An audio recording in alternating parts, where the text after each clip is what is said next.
Kain tayong tanghalian guys. Saging na nilaga na hinog.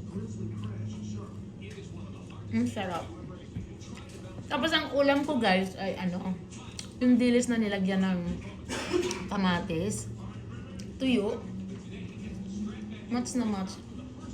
O baka may mag-comment dyan bakit ko tinitinidor yung tuyo. Kasi po, basa din yun kasi na may kamatis. At saka nilagay ko sa rep so malamig. Kaya medyo tulog o hindi siya kumikibo. Dilis po, dilis. Anchovy. Tanghalian ng Esther.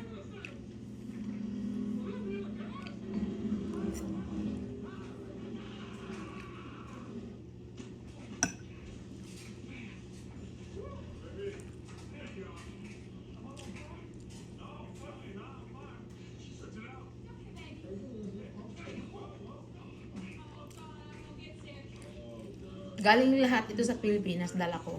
Hinog na yung saging. Saba.